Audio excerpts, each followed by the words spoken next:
오늘은 성령의 9가지 열매 중에서 두 번째 열매인 희락의 열매에 대해서 함께 나누려고 합니다. 희락, 좀 한자어로서 어려운 표현인데 쉽게 말하면 우리말로 기쁨이라는 뜻입니다. 성령의 9가지 열매 중에 하나가 기쁨의 열매다, 그렇게 오늘 본문에서 말씀하고 계세요. 성령의 은사는 모든 사람마다 다르고 다 다양하지만 성령의 열매는 모든 사람이 반드시 함께 다 맺어야 되는 것이다, 그렇게 말씀을 드렸습니다. 그런데 우리가 기억해야 될 것은 성령의 열매는 내 힘과 의지로 맺을 수 있는 것이 아니라는 거예요. 내 힘과 의지로 열매를 맺으려고 하면 자꾸 실패해요. 어느 정도 흉내는 낼 수 있어요. 어느 정도까지는 사랑할 수도 있고 인내할 수도 있고 절제할 수도 있고 섬길 수도 있고 다 할 수 있지만은 결국은 어느 지점에 가면 실패할 수밖에 없는 것이 성령의 열매다라는 겁니다. 그래서 성령의 열매는 내 힘으로 맺으려고 할 때는 실패하지만 성령께서 우리 가운데 맺히게 하시면 그때는 풍성하게 맺힌다. 여러분, 이 사실을 가장 먼저 기억하고 오늘 말씀을 우리가 보아야 됩니다. 여러분, 베드로가 주님을 얼마나 사랑했어요. 정말로 뜨겁게 사랑했어요. 저는 성경을 읽을 때마다 베드로를 보면 가슴이 짠해요. 어떻게 저렇게 사랑할 수 있을까? 가슴이 짠해요. 감동이 있어요. 주님이 감동하실 만큼 베드로의 사랑은 참 깊고 진실했습니다. 그런데 예수님이 잡히시기 전날 밤에 제자들과 마지막 만찬을 가지실 때 뜬금없이 베드로에게 이렇게 말씀하셨어요. 베드로야, 네가 오늘 밤 닭 울기 전에 3번 나를 부인할 거야. 베드로가 펄쩍 뛰었어요. 아니 주님, 내가 어떻게 그럴 수가 있겠습니까? 모두가 주를 버릴지라도 나는 결코 버리지 않을 겁니다. 그렇게 주님 앞에서 맹세했어요. 약속했어요. 무슨 뜻입니까? 내가 주님을 얼마나 사랑하는 줄 아시잖아요. 그런데 내가 어떻게 주님을 버리겠습니까? 나는 끝까지 주님께 충성을 다하겠습니다. 세상 모두가 다 주를 버릴지라도 나는 마지막까지 견디고 버티고 인내하는 그 한 사람이 되겠습니다. 베드로가 그렇게 주님 앞에 약속을 했어요. 이게 뭘까요? 충성과 인내의 열매를 맺겠다. 이게 성령의 열매잖아요. 그렇게 약속을 했는데 결국 베드로가 인내의 열매, 충성의 열매를 맺었습니까? 처참하게 실패했어요. 하루는커녕 반나절도 안 돼가지고 내가 그를 알지 못한다, 나는 예수가 누군지 알지 못한다, 저주하면서 3번씩이나 부인하잖아요. 실패해버렸어요. 그런 베드로가 언제 주님을 향한 온전한 충성의 열매, 인내의 열매를 맺고 순교자의 자리까지 가게 됩니까? 언제부터요? 오순절 마가다락방에서 불같은 성령의 임재를 경험하고 그 속에서 성령이 역사하시고 그의 삶을 인도하기 시작하니까 이 성령의 열매가 맺히게 되더라는 거예요. 여러분, 아무리 주님을 열심히 따르고 내가 믿음이 좋은 듯 보여도 성령의 열매는 결코 내 힘으로 맺을 수 없다. 이걸 기억하면서 오늘 본문을 보아야 됩니다. 성령님이 내 속에 오셔서 나를 온전히 다스리시고 또 내가 그 성령님의 인도하심 가운데 겸손히 온전하게 순종하기로 결단할 때에 성령께서 내 안에 열매를 맺게 하시는데 그 열매가 성령의 열매다라는 겁니다. 그런 의미에서 저는요, 이 성령의 열매를 맺어라 이런 표현보다는 내 안에 성령의 열매가 맺힌다라는 표현이 정확하다라고 생각을 합니다. 지난 시간에 성령의 9가지 열매는 그리스도의 성품, 예수님의 성품이다, 그렇게 말씀을 드렸습니다. 예수님의 성품 또한 하나님의 성품이 바로 성령의 9가지 열매예요. 그런데 내 모습을 보면 수십 년 동안 여러분 신앙생활을 해왔지만 부끄럽게도 내가 내 속을 들여다보니까 성령의 열매가 하나도 안 맺혀 있는 것처럼 느낄 수 있어요. 여러분 마음해 보세요. 나는 사랑의 열매, 나는 희락의 열매, 온유의 열매, 화평의 열매, 인내의 열매, 충성의 열매, 자비, 절제, 이런 열매가 하나라도 풍성하게 맺혀 있다, 이런 분 한번 손 들어 보세요. 아마 부끄러울지도 몰라요. 내가 보니까 제대로 열매가 없는 것 같아요. 하나도 없는 것 같아요. 그러면 나는 가짜인가? 나는 주님을 닮지 않은 그리스도인이 아닌가?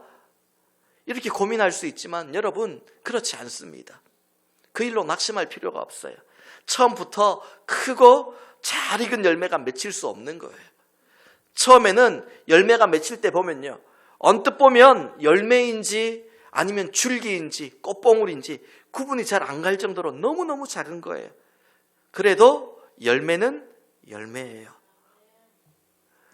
꽃보다 더 작은 열매가 농부의 손에서 시간이 흘러가고 농부의 정성이 다 더해지면 점점 자라나게 되고 최상급의 열매로 무르익어 가는 거 아닙니까? 우리가 예수님을 구주로 영접하고 내 마음의 주인으로 모시는 순간 그리스도의 성품이, 이 성령의 열매가 이미 내 안에 열매 맺힌 거예요. 그런데 지금 그 사이즈가 너무 작아요. 주님이 처음부터 내가 주님을 영접하는 순간 주님을 완전히 닮은 것처럼 큰 열매를 맺히게 하지 않았어요. 처음에는 작은 열매부터 시작하게 하세요. 다만 열매의 사이즈가 너무 작아서 아직은 열매라고 누군가 앞에서 이거 좀 꺼내어 놓기가 우리가 민망할 뿐이지, 열매가 없는 게 아니라 열매가 다 있어요. 내가 주님을 구주로 모셨으면 성령의 9가지 열매가 내 안에 다 있어요. 이미. 중요한 것은 그 작은 열매를 성령님께 온전히 맡기고, 나를 맡기고 계속해서 성령 안에서 내 삶을 통해 훈련받는 순종의 훈련을, 트레이닝을 반복하다 보면 주님이 내 속에 주신 그 작은 열매가 점점 자라기 시작하는 거예요. 그래서 큰 열매가 되고 또 잘 무르익어가지고 하나님과 사람들에게 기쁨을 주고 좋은 향기를 내게 되는 것입니다. 여러분, 과일 가게에 들어가 보면요, 여러 가지 과일들을 막 디스플레이 해놓지 않습니까? 서 있으면요, 그 가운데 서 있으면 그 향기가 얼마나 좋은지, 얼마나 달콤하고 좋은지 몰라요. 여러 과일들이 향기를 뿜어내는데요, 너무너무 좋아요. 저는 과일 가게에 들어가면은 행복해요. 성령의 9가지 열매가 우리 안에 맺히면은요, 이 열매마다 뿜어내는 맛이 있고 향기가 있어요. 이게 기가 막힌 거예요. 이것이 하나님께 영광이 되고 또 영혼을 살리는 향기, 영혼을 세우는 힘이 되더라는 겁니다. 중요한 것은 성령의 열매가 점점 무르익고 자라간다는 것이 내 심령이 예수님을 점점 더 닮아가고 더 나아가 내 삶이 주님을 닮아간다라는 뜻이에요. 우리가 예수님의 성품을 담기 위해서 기도하면서 주님 사랑의 마음을 주시옵소서, 주님 기쁨의 마음을 주시옵소서, 주님 평안한 마음을 주시옵소서, 이런 마음만 품고 기도한다고 성령의 열매가 맺히는 게 아니라는 거예요. 성령의 열매는 기도로 끝나면 맺히지 않아요. 이거는 주님의 마음을 품고 세상에 나가가지고 주님처럼 살려고 영적으로 몸부림을 치며 그렇게 세상으로 향해 영적 투쟁을 이어나갈 때에 그때 성령의 열매가 맺히는 겁니다. 예수님께서 제자들에게 어떻게 말씀하셨습니까? 누구든지 나를 따라오려거든 자기를 부인하고 자기 십자가를 지고 나를 따를 것이라 말씀하셨어요. 무슨 말입니까? 자기를 부인하고 자기 십자가를 어디서 지나요? 마음으로 지는 게 아니라 삶 속에서 지는 거예요. 삶 속에서 나를 부인하고 주님이 나타나게 만드는 것이고 삶 속에서 그 십자가를 지고 나가는 것이지, 마음으로 그렇게 하겠습니다, 그런 마음을 품겠습니다, 이게 아니라고요. 그렇게 주님을 닮아가면 반드시 아픔이 찾아와요. 자기를 부인하는 일은 고통스러운 일이에요. 자기 십자가를 지는 일은 외롭고 아픈 길이에요. 그런데 성령님이 나로 하여금 그런 과정을 통과하시게 하고 나서 우리 삶 가운데 주님 닮았다라고 하는 성령의 열매를, 그리스도의 성품을 이루어 가시더라는 겁니다. 여러분, 좋은 열매가 맺히려면 강한 햇빛도, 며칠 몇 날 밤을 쉬지 않게 내리는 이 빗물도, 더위와 추위도 다 견디고 감당하고 통과해야 되는 거예요. 그냥 집 안방에다가 나무를 가져다가 그렇게 화분에 놔두면 제대로 열매가 맺히지 않아요. 오늘 본문의 희락, 기쁨의 열매도 마찬가지입니다. 기도만 한다고 갑자기 그냥 기쁨이 생기고 기쁨의 열매가 맺히는 게 아니에요. 물론 마음의 두려움과 평안이 사라졌을 때 기도하면 평안을 주시고 기쁨을 회복시켜 주지만은요, 이거 세상에 나가면 금세 잃어버려요. 지키려고 싸워야 되는 거예요. 이걸 내가 끝까지 이루려고 붙들어야 되는 거예요. 날마다 성령님의 음성에 순종하며 살아갈 때 내 속에 기쁨의 열매가 맺힌다라는 겁니다. 오늘 여러분 어떠세요? 마음이 어떠세요? 좀 기쁨으로 나오셨습니까? 예배 전에 우리 함께 모여서 기쁨으로 인사하고 교제했지만은 온전하게 기쁘십니까? 정말 기쁨이 넘치시나요? 아마 그렇지 않은 분이 더 많으실 거예요. 피곤하고 아프고 외롭고 염려가 있고 그런 마음들이 왜 우리 마음이 없겠습니까? 사람이 어릴 때 가장 많이 웃는다고 해요.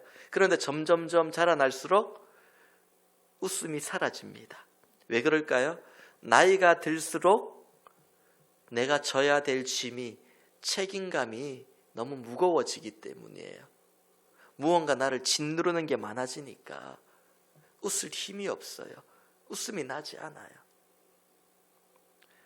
여러분 어때요? 어린아이처럼 해맑게 잘 웃습니까? 어린아이와 같이 되지 않으면 천국에 들어오지 못한다고 했는데 어린아이와 같은 웃음, 기쁨이 내 속에 있습니까?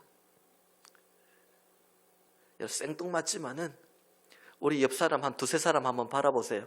바라보시고, 자, 한번 얼굴을 쳐다 두 사람, 세 사람 바라보시고요. 자, 제가 한번 해볼게요. 여러분 테스트를 해볼게요. 얼굴을 바라보시고요. 한 10초 동안만, 10초 별로 안 길죠? 10초만 한번 웃어봅니다. 자, 시작. 1초가 안 되네요. 왜? 시원하게 10초 동안 웃을 수 있나요? 폭소라고 하죠. 폭소라는 말은 웃음이 터져 나온다는 얘기예요. 정말로 기뻐가지고 웃음이 팍 터져 나오. 10초 동안 그렇게 웃을 수 있을까요? 10초 동안 웃는 사람이 별로 없대요. 웃어도 1초, 2초. 아마 갑자기 웃으라고 하니까 미소가 잘 안 나올 거예요. 그죠? 표정 관리가. 옛날에 한국에 이전에 그런 표현이 있었어요. 썩소라고. 썩은 미소. 웃는데 표정이 영 웃는 것 같지 않아요. 웃으려고 하는데 평소에 웃어본 지가 하도 오래돼가지고 이게 어색하고 얼굴 근육이 웃을 때 어떻게 움직여야 되는지 기억을 못하는 거예요. 아마 대부분의 사람이 그래요. 한국인의 평균 수명을 보니까요, 남자는 80세, 여자는 86세랍니다. 우리 여성분들, 남성분들에게 잘해주세요. 여성분들이 한 6년 정도 평균 수명이 길더라고요. 저희 에베네셀 교회 성도님들은 장수의 복을 받으셔서 가지고 평균 수명이 10년 이상은 더 높아질 줄 믿습니다. 그런데 사람이 80년을 산다고 가정했을 때 사람들마다 차이가 있겠지만은 평균적으로 그가 그 시간을 어떻게 사용했는가 시간을 분석해 보았더니 TV를 보거나 컴퓨터, 셀폰, 인터넷 하는데 10년 정도를 사용한다. 아마 더 심한 청년들도 있을 거예요. 벌써 10년 이상을 사용하는 청년들도 있을 거예요. 평균적으로 그렇다는 거예요. 잠을 자는데 인생 80년 중에 26년을 사용한답니다. 일하는 시간이 30년을 사용을 한답니다. 화장실에서 보내는 시간이 3년. 뭐 더 기신 분들은 뭐 어쩔 수 없지만은요. 화를 내거나 염려하는 일에 10년을 사용을 한대요. 화를 내고 염려하고 불평불만하는데 10년을 사용을 해요. 자, 그렇다면 반면에 우리가 살면서 웃는 시간은 전체 며칠이 될까요? 머리가 좋으신 분들은 벌써 80년에서 다 빼셨을 거예요. 근데 기억을 못 하시겠죠? 하루에 우리가 평균 10번을 웃고 한 번 웃을 때 평균 9초를 가정했을 때 우리가 살면서 웃는 시간은 평생 중에 80년 중에 40일 정도 된답니다. 40일 정도밖에 안 웃는데요. 웃을 일이 별로 없어요. 말 그대로 이건 평균 수치예요, 여러분. 아마 잘 생각해 보시면 어떤 분은 하루에 한 번도 안 웃고 하루가 지나가는 분 많으실 거예요. 주일은 우리가 함께 만나니까 웃고 기뻐하지만 직장에 출근하기 시작하면 하루에 한 번도 웃지 않고 지나가는 경우가 생각보다 많아요. 독일의 유명한 작가인 괴테는 자기 일생에서 정말 행복했던 시간은 15분이 채 되지 않는다. 그렇게 고백했습니다. 나폴레옹, 전쟁의 영웅이죠. 평생 동안 내가 행복했던 시간이 15분이 되지 않는다라고 고백했습니다. 그런가 하면 반대의 고백을 한 분들도 있어요. 유명한 헬렌 켈러, 어릴 때부터 앞을 보지 못했던 이 헬렌 켈러 여사는 어릴 때 시력을 잃고 평생 앞을 보지 못하고 87년을 살았는데 자기 자서전에서 이렇게 고백합니다. 나는 하루도 행복하지 않은 날이 없었다. 나는 하루도 행복하지 않은 날이 없었다. 어떻게 이게 가능할까요? 헬렌 켈러와 비슷한 처지에서 삶을 살았던 또 한 사람이 있는데 우리 찬송가를 보면 수많은 찬송시를 썼던 크로스비라는 여사입니다. 이분이 고백한 찬송가 중에 유명한 찬송가 한 곡이 찬송가 540장 주의 음성을 내가 들으니 사랑한단 말일세. 여러분 이 가사를 잘 보세요. 주의 보좌로 나아갈 때에 어찌하니 기쁠까. 주의 얼굴을 항상 배우니 더욱 친근합니다. 아니 앞을 보지 못하는 평생 앞을 보지 못했던 그의 인생이었는데 어떻게 고백하냐면 주의 얼굴을 항상 배우니 더욱 친근합니다. 그래서 주의 보좌로 나갈 때 어찌하니 기쁘겠습니까? 육신의 눈은 다쳤지만은 늘 나는 주님을 만나고 바라보고 살았습니다. 유명한 간증이 있어요. 80세가 넘어서 이 크로스비 여사의 생일잔치에 많은 기자들이 모여서 어쩜 그렇게 아름다운 찬송시를 많이 쓸 수가 있습니까? 그러면서 만약에 이게 뭐 기독교적인 개념은 아니지만 기자가 뭐 그렇게 물었대요. 하나님께서 다시 태어나게 하신다면 어떤 소원이 있습니까? 그랬더니 그 크로스비 여사가 했던 말이 나는 다시 태어나도 장님으로 태어나고 싶습니다. 아니 그게 무슨 말입니까? 물었더니 내 눈이 처음 떠지는 날 처음 보는 분이 주님이라면 그게 얼마나 감격이겠습니까? 그렇게 고백을 했대요. 그 기쁨이 있는 거예요. 우리 구주의 넓은 사랑을 측량할 자 없으며 주가 주시는 참된 기쁨도 헤아릴 수 없도다. 너무너무 기쁘다고 그냥 하는 고백이 아니에요. 이게 지금 나는 평생 기뻤어요. 나는 평생 즐거웠어요. 누구 때문에요? 하나님 때문에. 헬렌 켈러나 크로스비 여사가 육신의 연약함에도 늘 기뻐할 수 있었던 것은 하나님의 기쁨이 내 속에 있습니다. 이 고백을 온전히 들을 수 있었기 때문이에요. 이게 성령의 열매, 희락이에요, 여러분. 처음 예수를 믿고 나서 찾아오는 변화가 뭘까요? 내 안에 기쁨이 넘치는 거예요. 절망 가운데, 고통 가운데, 외로움 가운데 있던 내가 처음 주님을 만나고 나서 인격적으로 주님을 체험하고 나면 처음 찾아오는 변화는 내 안에 넘치는 감격이요 기쁨입니다. 나 같은 사람을 주님 사랑하십니까? 주님 나를 구원해 주시니 감사합니다. 이 고백이 막 터져 나오는 거예요. 이게 구원의 기쁨이에요. 구원의 감격이에요. 그런데 점점 신앙생활을 하다 보면 이 기쁨이 나도 모르게 사라집니다. 성경에서는 이걸 첫사랑을 잃어버렸다 그렇게 표현을 해요. 십자가를 쳐다봐도 기쁨이 없어요. 아무것도 떠오르지 않아요. 오늘 여러분 예배당에 들어오셔가지고 가장 먼저 십자가 바라보셨어요? 십자가 바라보시면서 구원의 기쁨, 감격이 다시 살아났습니까? 아니면 사람이나 다른 것들의 마음이 먼저 빼앗겨버렸습니까? 신앙생활 오래 하면 할수록 교회를 나와도 별로 기쁘지가 않고 은혜는 점점 메말라가고 이것저것 자꾸 교회의 문제점만 보이고 불평이 나오고 하나님 어떻게 나를 이렇게 할 수 있습니까? 원망이 나오고 여러분 이게 기쁨을 빼앗아가는 사탄의 영적 공격이고 유혹이고 시험이에요. 이거 이기셔야 돼요. 오늘 본문에서 희락이라는 단어는요 기쁨이라는 뜻도 있지만은 성경 원어를 보면 즐거운 아주 기쁜 흥이 나는 잔치 연회라는 뜻이 있습니다. 여러분 이런 잔치가 있는 곳이 어디예요? 하나님의 나라요. 천국입니다. 성령의 열매인 이 기쁨은 내 삶이 천국을 경험해야지 느껴지는 거예요. 기쁨의 열매가 맺혔다는 것은 내가 천국을 살아가는 거예요. 하나님의 나라 가운데 살고 있음을 고백하는 거예요. 이게 기쁨의 열매예요. 이 기쁨을 잃어버리면 뭘 해도 삶이 기쁘지 않아요. 아무리 돈을 많이 벌어보세요. 그때는 기뻐도요. 오래 가지 않아요. 사람 심리가 그래요. 내가 정말로 갖고 싶은 자동차를 사잖아요. 자동차를 사서 드라이브를 하면은 운전할 때마다 나하고 똑같은 차만 눈에 들어와요. 그냥 막.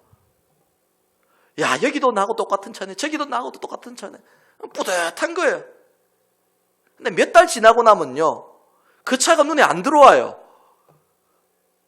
내 차보다 조금 더 좋은 차가 이제 눈에 들어오기 시작해요.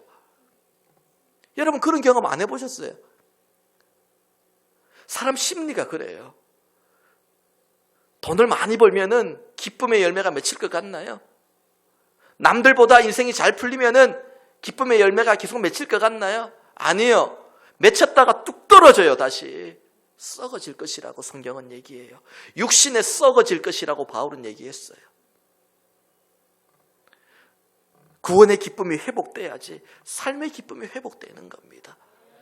문제는 내 상황에 있는 게 아니라 내 형편에 있는 게 아니라 내 연약함에 있는 게 아니라 내가 잃어버린 첫사랑 구원의 기쁨, 감격에 있다라는 거예요. 이거 회복하라는 거예요.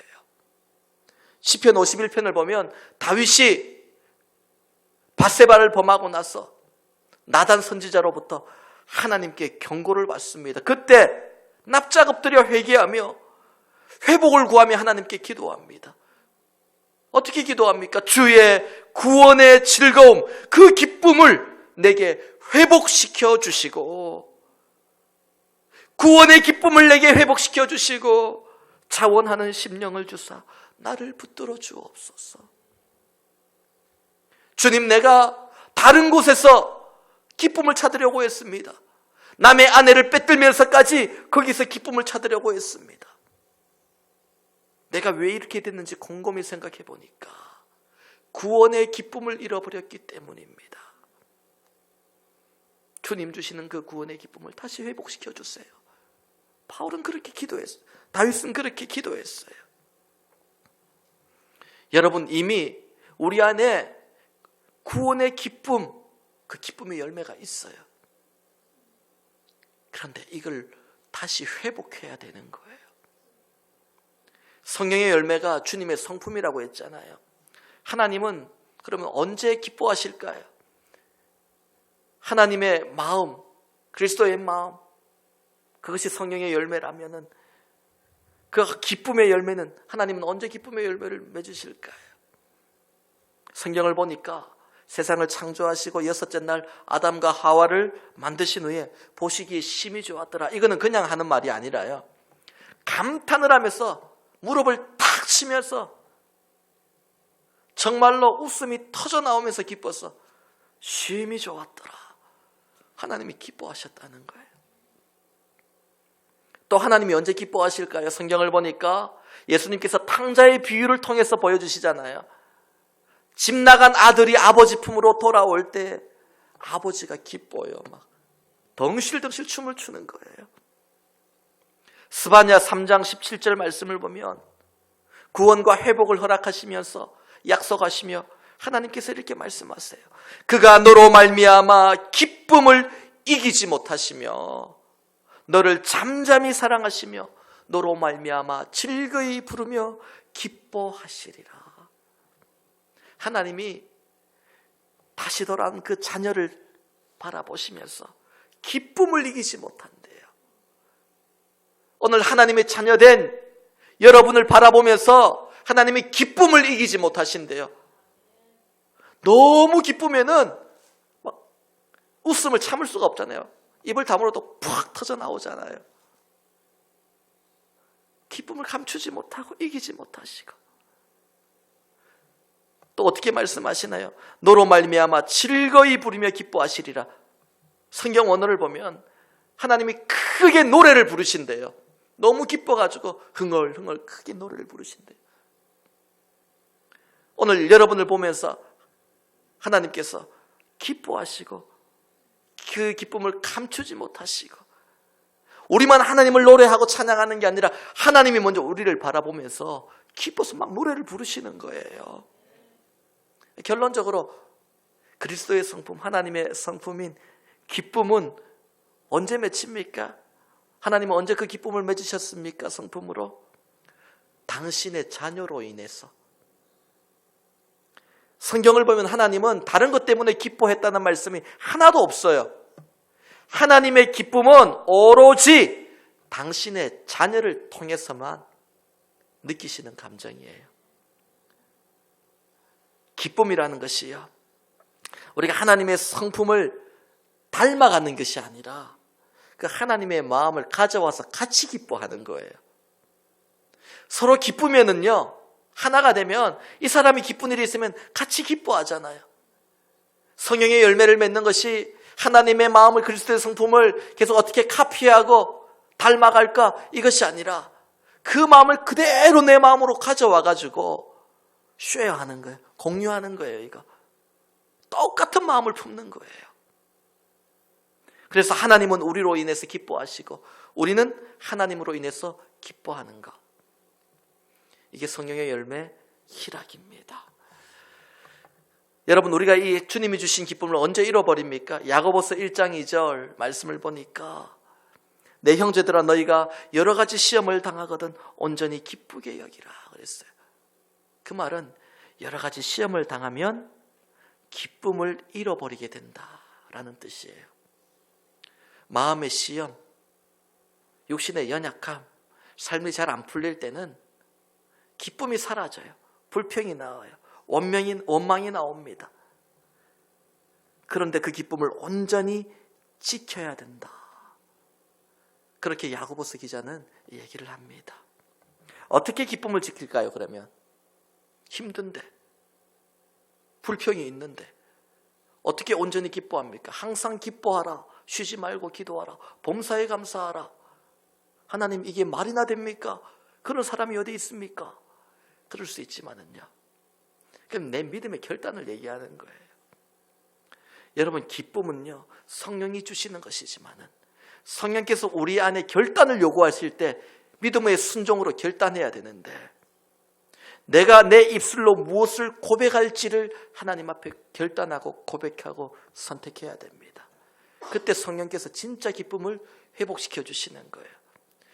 심리학자인 윌리엄 제임스 그리고 칼 랑게라는 분이 있는데, 이 두 분의 이름을 따서 만든 제임스 랑게 이론이라는 게 있어요. 심리학에.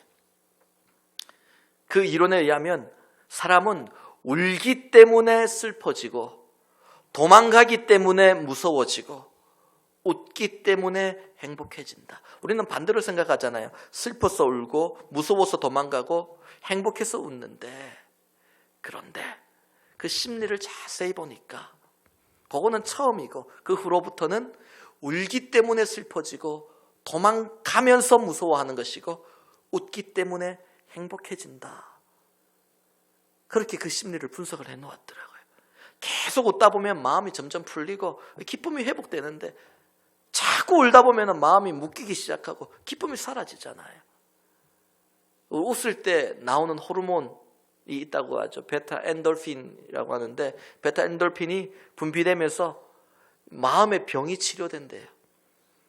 그러고 나면 육신의 통증이, 아픈 게 사라진답니다. 그리고 면역력이 쫙 올라간대요. 질병이 막 치료되는 일도 일어난대요. 그래서 병원에 가면 웃음 치료사라는 분이 있어요. 억지로라도 웃으면 치료가 된다는 거예요. 이게 우연히 일어나는 현상이 아니라 하나님이 우리 인간의 몸을 만들 때 그렇게 설계를 하셨어요. 사람은 기뻐하면은 회복이 임하도록 만드셨어요. 이게 하나님이 사람을 만드신 창조의 원리예요. 힘들어도 어려워도 기뻐하려고 하면 영육이 회복되어 가는 겁니다. 모든 사람의 마음에 두 종류의 마음이 있어요. 여러분, 오늘 크기는 다 다르지만은요, 두 종류의 마음이 있어요. 어떤 사람은 불평, 원망, 분노, 슬픔, 두려움 가득해요. 그러면 기쁨이 하나도 없나요? 아니에요. 거기에 가려져 있는데 조그만게라도 기쁨 밑에 있어요. 자꾸 불평하고 원망하다 보면 우리 검색창에 검색을 자꾸 하면 최근에 검색한 단어가 위에 뜨듯이 불평하고 원망한 걸 반복하다 보면요, 기쁨이 밑으로 주르륵 내려가는 거예요. 근데 기쁨이 없는 게 아니에요. 주님이 우리 안에 기쁨의 열매를 거두어 가신 게 아니에요. 기쁨이 있어요. 그런데 자꾸 불평과 원망과 두려움, 염려, 슬픔에 짓눌려가지고 저기 밑에 잘 안 보이는 구석에 그냥 눌려져 있는 거예요. 자그만하게. 그럼 우리가 선택을 해야 돼요. 가득한 불평을 선택하며 그걸 고백하며 내가 노래 부를 것인가? 아니면은 저기 밑에 잘 안 보이지만 그 작은 기쁨을 끄집어내가지고 나는 기쁨을 노래할 거야 라고 선택을 하고 기쁨을 노래할 것인가? 이 선택을 하게 된다고요. 우리는 둘 중에 하나를 반드시 선택해서 고백하게 되어 있습니다. 여러분, 그렇다면 뭘 선택하고 뭘 고백하는 게 하나님의 마음이고 성령의 인도하심일까요? 내 속에 주님 주신 그 구원의 기쁨을 내가 선택하고 고백하고 그 기쁨을 노래하는 거예요. 그러면 그게 살아나기 시작해요. 하나님이 열매로 맺혀주는 거예요. 그 열매가 커져가기 시작한다고요. 아주 오래전에 경험했지만은 한동안 웃지도 않았고 기뻐하지도 않고 경험하지도 못해서 저기 밑에 구석에 묻혀있는 그 기쁨, 내가 처음 주님 만났을 때보다는 지금 돌아보니까 너무나도 작아졌고 정말로 제대로 살펴보지 않으면 보이지 않는 그 작아져 버린 기쁨을 다시 끄집어내가지고 주님, 나는 이거 고백할래요. 주님, 나는 이거 가지고 노래 부를래요. 이렇게 고백을 하면 하나님께서 그것이 큰 열매로 다시 무르익도록 성령의 열매, 희락이 되도록 인도하신다. 그 말씀이에요. 여러분, 베드로가 주님 3번 부인하고 어디서 주님과 다시 재회를 합니까? 갈릴리 바닷가에서 만나요. 그때 주님이 묻잖아요. 네가 다른 사람보다 나를 더 사랑하느냐 할 때, 여러분이 베드로라면은 당연하죠, 주님, 이 말이 나올까요?